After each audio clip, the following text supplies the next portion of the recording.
So, as you come across this many boats, it can only mean you've made it out the other side of the train cutting and you're heading towards Berkhamsted, a town which I'd say, of the canal towns I visited, came a close second behind Leighton Buzzard.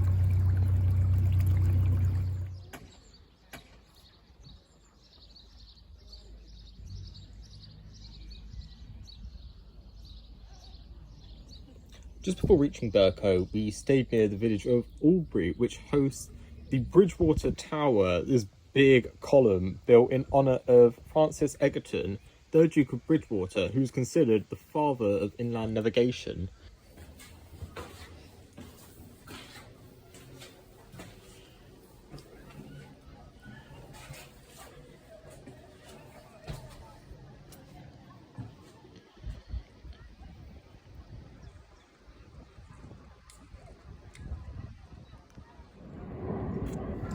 From atop the tower, looking southeast, you can just about see into central London. I think you just make out the Shard. And then in the other direction, there's a view right across Aylesbury Vale.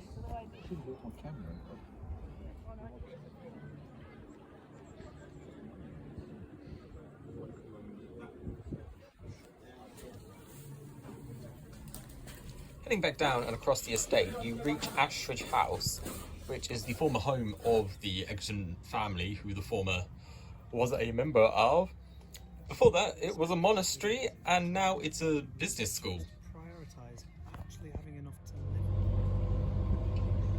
live. Heading further down the canal, mimicking the West Coast Main Line, you do then get into Berkhow itself, which, as a modern town, is a true product of the canals, although started being at the foot of the little trickling stream Bulburn, which begins somewhere here.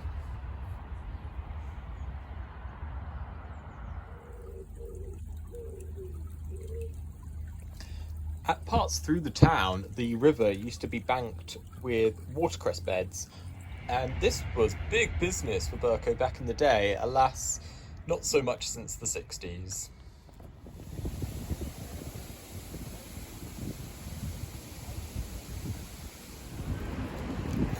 But by far the pinnacle of Berkhow has to be its high street, not a new building in sight, and some of them, like this one, parts of its structure date back from medieval times.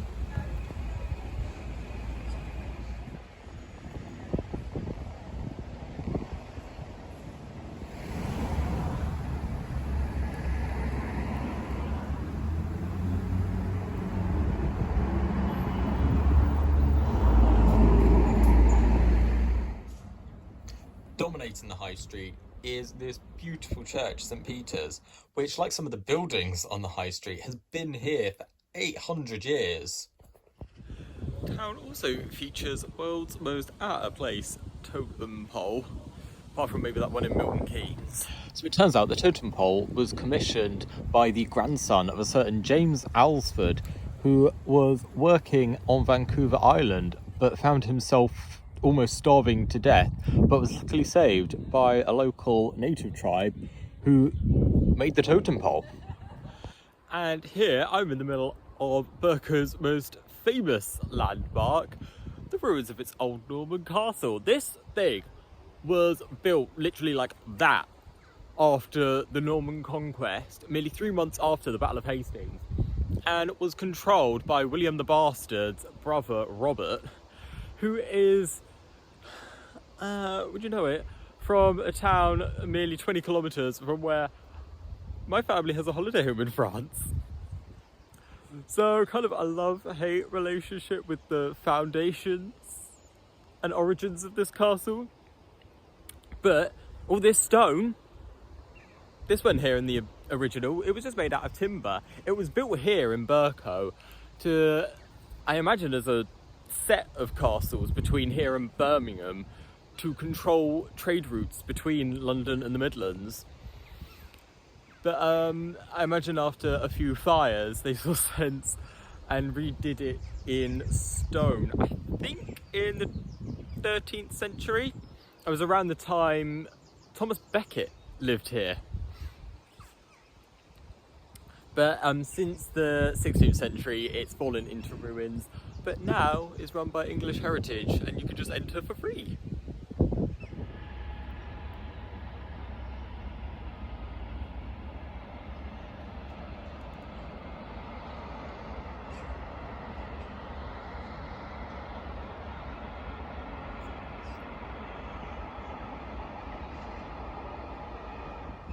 This bit behind me, this is the most intact area of the castle.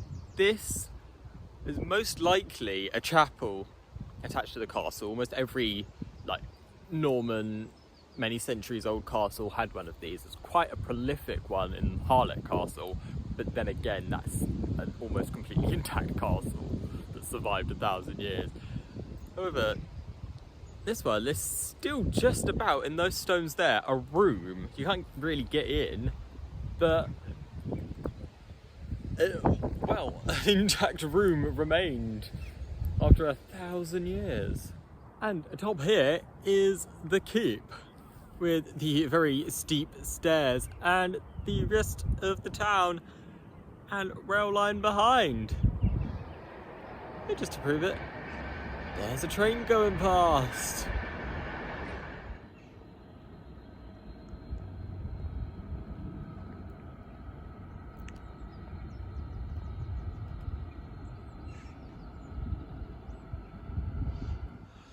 And then, seemingly completely out of place, there's this Victorian lodge. This has been built on the side here. We have these beautiful windows. I presume by the Duchy of Cornwall, because they still own this castle. It's not just public land, it can be publicly accessed, but it is still owned by royalty.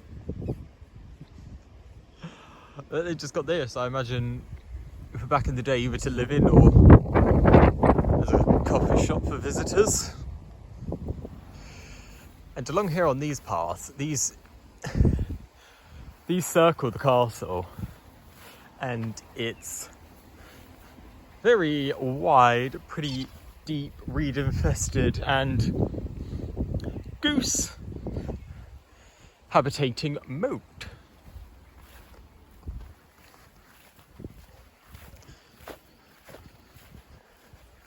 And there used to be, along here where these cars are parked by the railway, there used to be another little section of the castle. I'm not quite sure what it is, but it had to be destroyed to build the railway.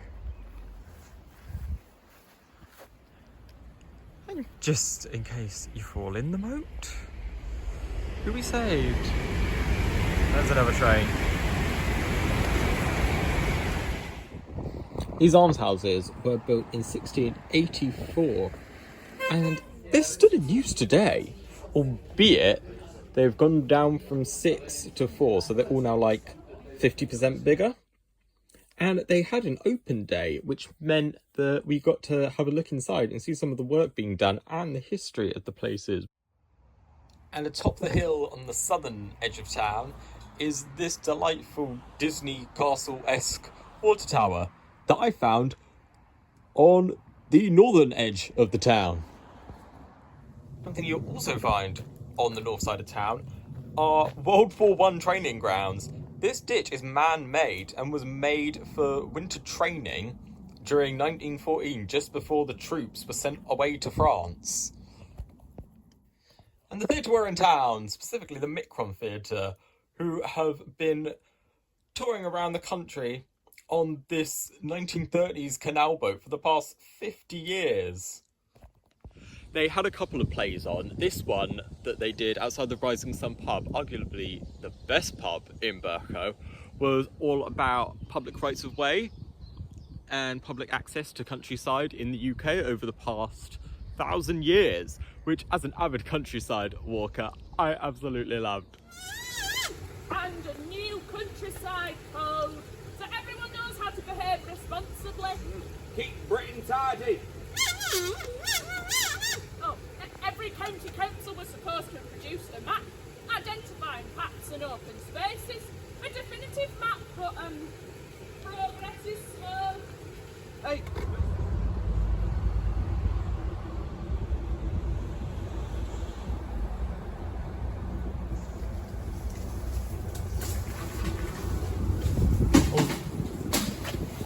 Oh.